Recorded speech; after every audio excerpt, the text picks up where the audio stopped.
Dia 63, Êxodo capítulo 15. Então Moisés e os israelitas cantaram este hino ao Senhor. Cantarei ao Senhor porque ele venceu maravilhosamente. Lançou nas profundezas do mar o cavalo e o seu cavaleiro. O Senhor é minha força e minha canção. Ele é minha salvação. Ele é o meu Deus, por isso cantarei louvores a Ele. Ele é o Deus de meu Pai, por isso eu o exaltarei. O Senhor é guerreiro, o seu nome é Senhor. Lançou no fundo do mar os carros de guerra do faraó e o seu exército. Os seus melhores oficiais morreram afogados no Mar Vermelho. Águas profundas os cobriram, desceram direto para o fundo como uma pedra. Senhor, a sua mão direita é majestosa em poder. Senhor, sua mão direita despedaçou o inimigo. Na grandeza da sua majestade, derrubou os que se levantaram contra o Senhor. Enviou seu furor que consumiu os seus inimigos como fogo consome a palha. Com o sopro de suas narinas, as águas se amontoaram. As águas turbulentas ficaram firmes como as duas paredes e as águas profundas se solidificaram no coração do mar.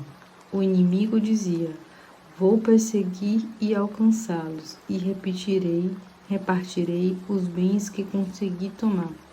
Com a espada os destruirei. Mas o Senhor enviou o seu sopro e o mar os encobriu. Afundaram como chumbo nas águas profundas. Quem entre os deuses é semelhante ao Senhor? Quem é como o Senhor? Quem é majestoso em santidade? Quem é terrível em feitos gloriosos? Quem realiza maravilhas como o Senhor? O Senhor estendeu a sua mão direita e a terra os engoliu por causa do seu amor. Guiou o povo que libertou. Com o seu poder, conduziu seu povo ao lugar santo que escolheu para morar. Os povos souberam o que aconteceu e tremeram. A angústia apoderou-se do povo da Filícia. Os comandantes de Edom estão aflitos, os poderosos de Moabe tremem. O povo de Canaã esmorece. Estão dominados de terror e medo pela força do seu braço e estão paralisados como pedras até que passe o seu povo.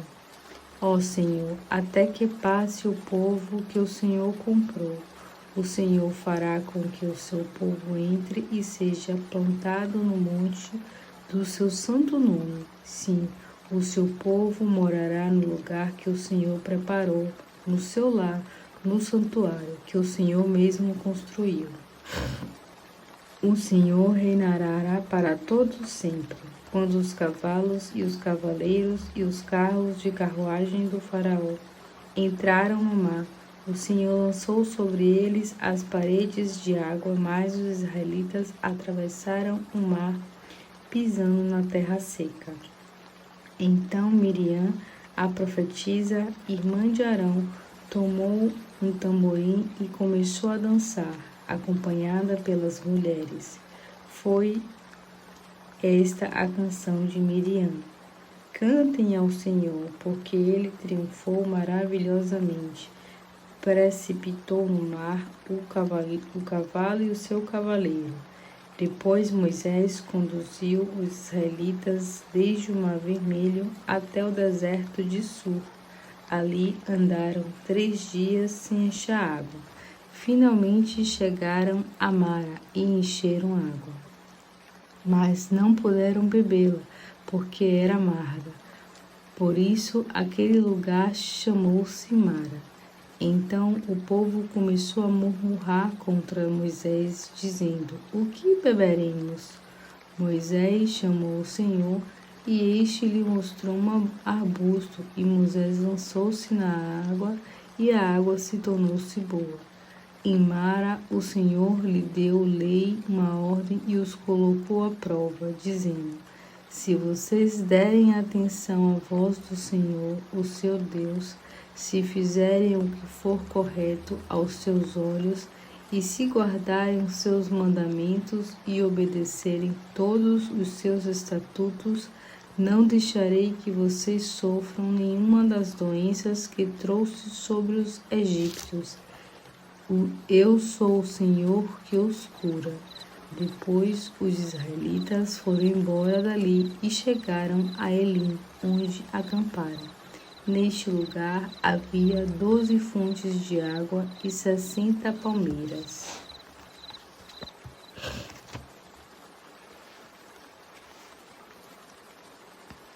Lucas capítulo 18. Um dia Jesus contou a seus discípulos uma parábola para mostrar a necessidade que eles tinham de orar sempre e que deviam continuar orando sem desanimar. Ele disse: havia uma cidade em um juiz, homem muito mau, que não temia a Deus e que fazia pouco caso de todos. Uma viúva daquela cidade vinha frequentemente suplicar justiça contra um homem que havia causado prejuízos. O juiz não fez caso dela durante algum tempo, mas finalmente ele disse a si mesmo: eu não temo a Deus nem aos homens, porém, esta mulher está me incomodando. Vou fazer-lhe justiça, pois está me cansando com as suas queixas constantes. Então o Senhor disse: prestem atenção naquilo que aquele juiz desonesto disse. Vocês não acham que Deus fará justiça ao seu povo que lhe suplica dia e noite? Será que ele vai demorar para ajudá-lo? Eu afirmo a vocês que ele lhes responderá depressa. Mas a questão é: quando o Filho do Homem voltar, será que encontrará fé na terra?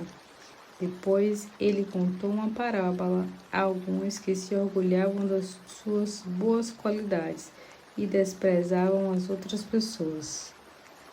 2 homens foram ao templo orar. Um deles era um fariseu e outro um cobrador de impostos. Em pé, o fariseu orava assim: eu lhe agradeço, ó Deus, porque não sou como os outros homens, ladrões, corruptos, adúlteros, especialmente como aqueles cobradores de impostos ali. Jejuo 2 vezes por semana e dou a Deus o dízimo de tudo que ganho. Mas o cobrador de impostos ficou em pé de longe e não tinha coragem nem de levantar os olhos ao céu quando orava. Porém, batia no peito e exclamava: ó Deus, tenha misericórdia de mim, um pecador. Eu lhes digo que este, e não o fariseu, voltou para casa perdoado, porque quem se exalta será humilhado e quem se humilha será exaltado.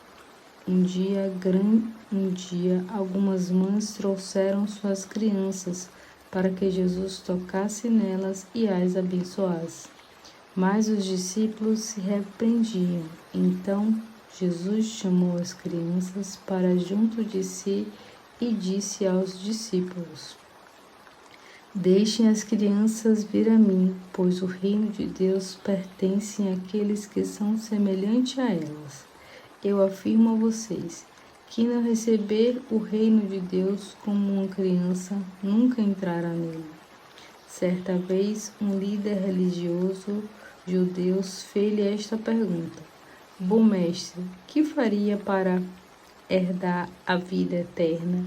Por que você me chamou de bom? Perguntou-lhe Jesus. Só Deus é verdadeiro, bom, ninguém mais.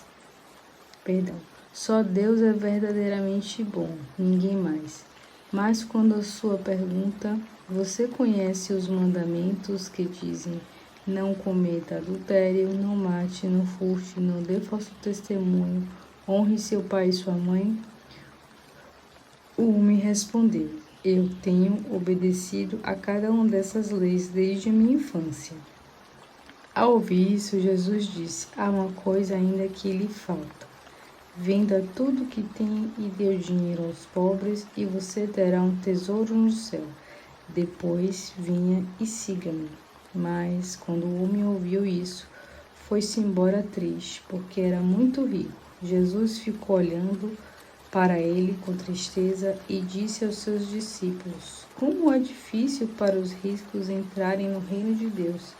É mais fácil um camelo passar pelo fundo de uma agulha do que um rico entrar no reino de Deus. Aqueles que ouviram dizer isso exclamaram: se é tão difícil assim, como pode alguém ser salvo? Ele respondeu: o que é impossível para os homens é possível para Deus. E Pedro disse: nós deixamos nossas casas e famílias para segui-lo. Respondeu Jesus: eu afirmo a vocês a verdade. Todo aquele que tiver feito como vocês, deixando casa, esposas, irmãos, pais ou filhos por causa do reino de Deus, receberá agora uma recompensa muitas vezes maior e na era futura da vida eterna. Reunindo os 12 ao seu redor, Jesus lhe disse: como vocês sabem, nós estamos subindo para Jerusalém, e quando chegarmos lá, todas as profecias dos antigos profetas a respeito do Filho do Homem se cumprirão. Ele será entregue nas mãos dos gentios para ser zombado, maltratado, cuspido, açoitado e morto. Mas, ao terceiro dia, ele ressuscitará. Porém, os discípulos não entenderam nenhuma palavra do que ele dizia, porque o significado das palavras era difícil para eles entenderem. Quando se aproximaram de Jericó, um cego estava sentado à beira da estrada, pedindo esmola. Ouvindo o barulho de uma multidão passando, perguntou o que estava acontecendo. Disseram-lhe, Jesus de Nazaré está passando. Então ele começou a clamar: Jesus, filho de Davi, tende misericórdia de mim. O povo que ia na frente de Jesus tentou fazer o homem ficar quieto, mas ele gritava ainda mais alto: Filho de Davi, tende misericórdia de mim. Quando Jesus chegou ao local, parou e ordenou que o homem fosse trazido. Quando ele chegou perto, Jesus perguntou-lhe: o que se quer que eu faça? Senhor, suplicou ele, eu quero ver. E Jesus disse: está bem, comece a ver. Sua fé o curou. Imediatamente o homem começou a enxergar e seguia Jesus, louvando a Deus, e todo o povo que viu esse acontecer também louvou a Deus. Jó, capítulo 33. Jó, ouça bem as minhas palavras, preste atenção no que vou dizer. Agora que comecei, não me interrompa. Minhas palavras estão na ponta da língua. Escute os meus argumentos e verá que tenho um coração íntegro e que usarei de palavras sábias. O Espírito de Deus me criou e o sopro do Todo-Poderoso é quem me conserva com vida. Ouça o que vou falar e depois me responda se for capaz. Bem aqui estou eu, um homem como você, diante de Deus. Eu também fui feito de barro. Não é preciso ter medo de mim. A minha mão não vai ser prestada sobre você. Ouvi bem o que você disse várias e várias vezes. Estou inocente, sou um homem limpo e sem pecado. Estou puro sem culpa. Deus passou a minha vida numa peneira fina até encontrar algum pequeno erro e me acusar como seu inimigo. Ele prendeu os meus pés com correntes e examinou cuidadosamente todos os meus atos. Mas eu lhe digo que você já estava pecando, porque não quis admitir que Deus é maior do que o homem. E por que você se queixa de Deus dizendo que ele não responde às palavras dos homens? Além do mais, Deus se revela a homem de modo ou de outro, mesmo que você não tenha percebido isso. Ele se revela em sonhos e em visões durante a noite, quando os homens estão dormindo profundamente em suas camas. Nesta hora, Deus faz o homem ouvir seus ensinos e o aterroriza com advertências para mudar as ideias erradas do homem, para livrar o homem do orgulho e das suas más ações, para preservar a sua alma da cova e a sua vida da espada. Além disso, Deus pode castigar o homem com as doenças e os seus ossos podem estar em dor constante, a ponto de o homem perder completamente a vontade de comer, por mais gostosa que seja a comida. Ele vai emagrecendo até restar apenas pele e osso. Pouco a pouco, a sua alma se aproxima da cova e a sua vida dos mensageiros da morte. Mas se houver um anjo para cuidar dele, um entre 1000 dos anjos do céu, e pedir em favor lhe ensinar o que é certo, e disser a Deus: salve este homem, não deixe ir ao mundo dos mortos. Aqui está o resgate pelo seu pecado. Então o corpo deste homem se tornará saudável como o de um bebê, e ele ficará forte como um jovem. Ele fará orações sinceras a Deus e receberá respostas, viverá feliz na presença de Deus e será considerado justo. Depois ele dirá a todos: eu pequei, cometi injustiça, mas ele me perdoou. Deus me livrou do seu castigo merecido, impedindo que eu descesse a cova, e viverei para desfrutar os caminhos da luz. Sim, Deus faz essas coisas acontecerem na vida do homem, em alguns casos, 2 ou 3 vezes, para livrar esse homem da morte e fazer brilhar sobre ele a luz da vida.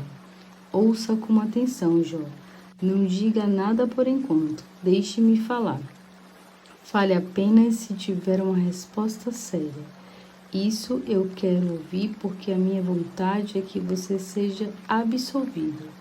Se você não tem nada a dizer, ouça-me e fique em silêncio. Vou continuar-lhe mostrar o que é a verdadeira sabedoria.